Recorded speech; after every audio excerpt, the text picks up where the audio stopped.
Today on HandyDadTV, we are going to be replacing a number of light fixtures, and we're going to really focus on safety. If you're new to electricity or you're a first-time homeowner, this is going to be a good video for you. I'm going to talk about the tools that we use, the techniques to make sure that you do this without getting shocked and that it's done correctly. That's coming up.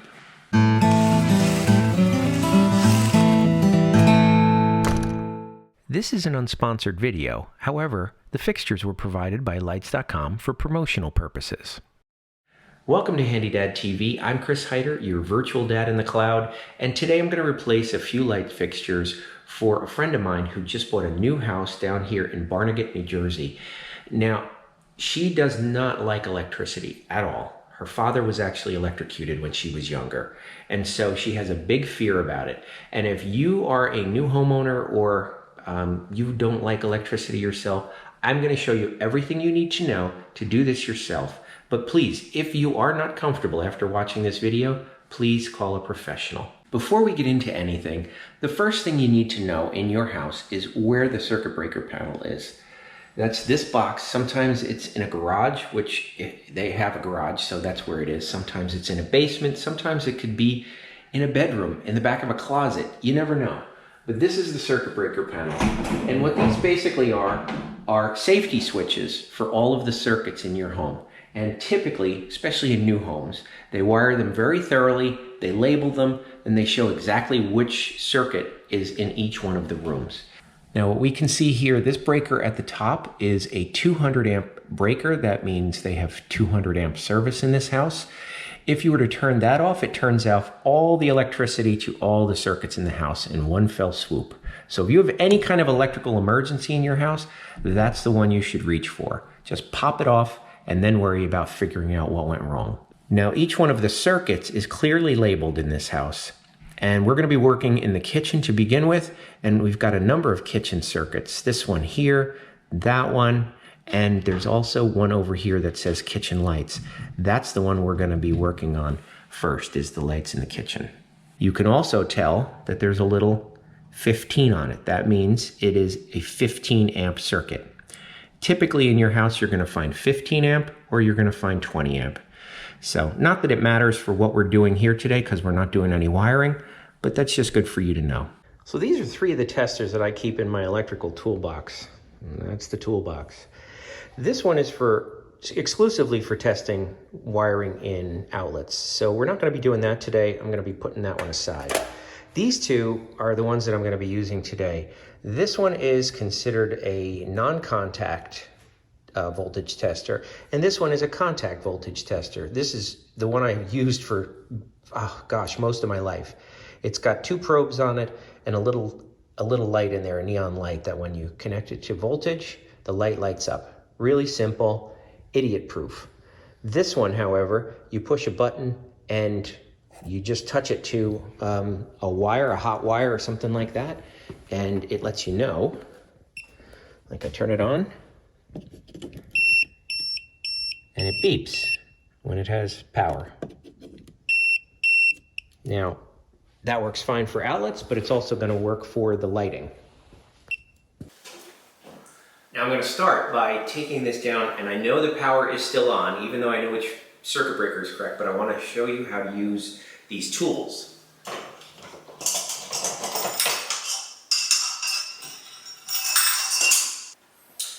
Now using the non-contact tester, I turn it on, and you get no sound on the ground, you get no sound on the white, but I get a sound on the black. The black is what's known as the hot. So the black is hot, white is neutral, and the bare wire is ground. And sometimes it's green, it depends. But that's the situation you have here. Now, we turn the switch off, the light's gotta go off, and this won't make noise anymore. Now the light's off. Okay, hit the switch. Makes noise, and it's off.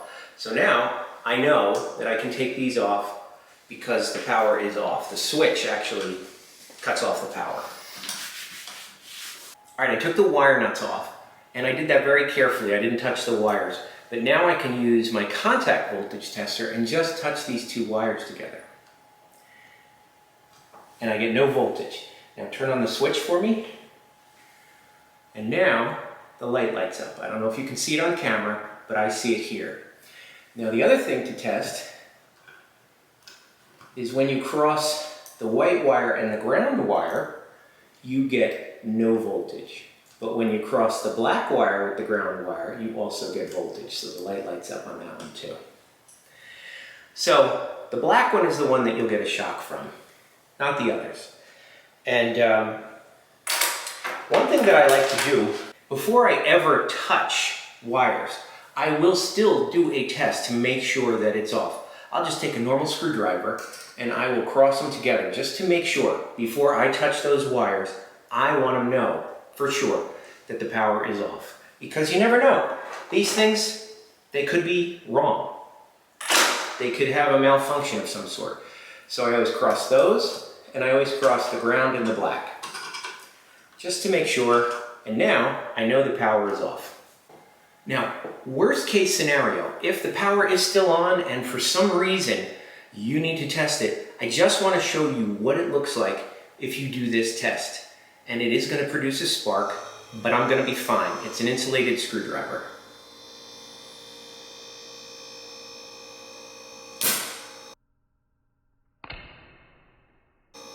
And that popped off the breaker. All right, at this point, the power is back off again, and I'm just going to take this fixture down, and I'll talk about the new one when I get it up.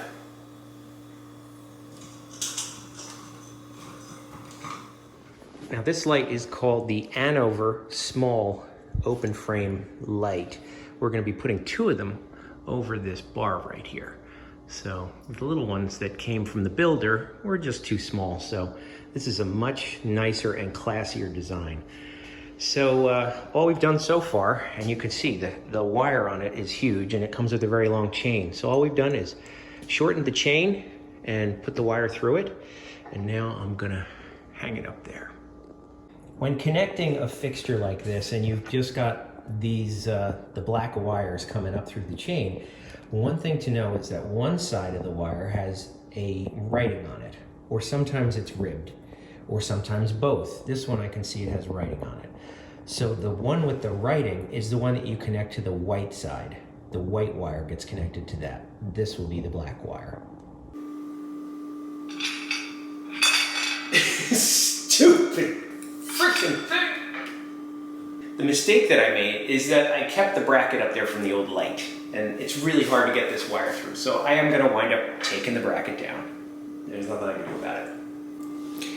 I got a little smarter and I cut the end on an angle, so maybe that'll go through easier.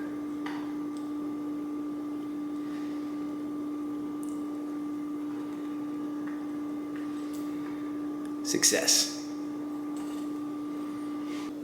Okay, so white, black, and then these 2, I just have to strip the wires, and I use this little wire stripper here, which is really helpful.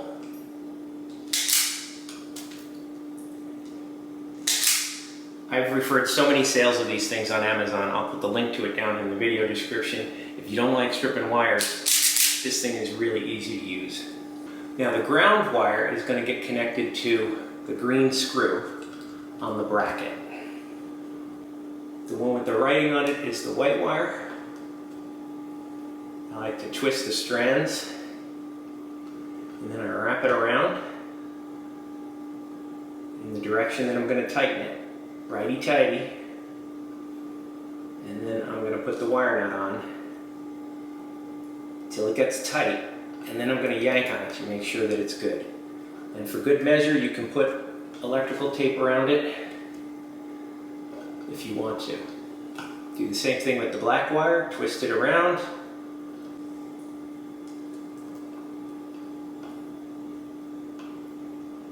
Put it on good and tight, and then yank it. Make sure it's not going to come off. Now, I'm going to push these as high as I can up in the top, because when I put this fixture up, because it's got the chain here, I'm going to have extra wire that I'm going to have to push up. That's going to go like that. The open link goes on there. The chain goes on here. Okay, now I've got this excess wire. We can let that go, see how long it is. And then the excess wire is just going to get fed up into the box.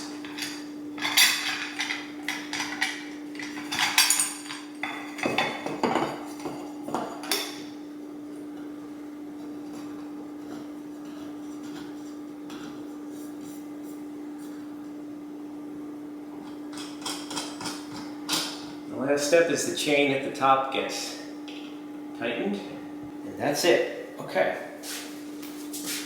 Good. I got the light bulbs from lights.com as well.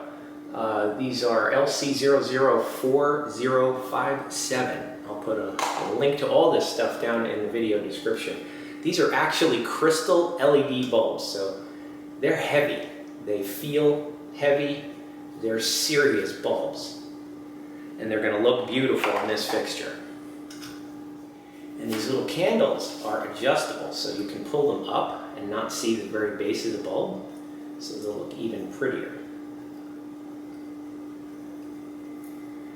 Make a liar out of me.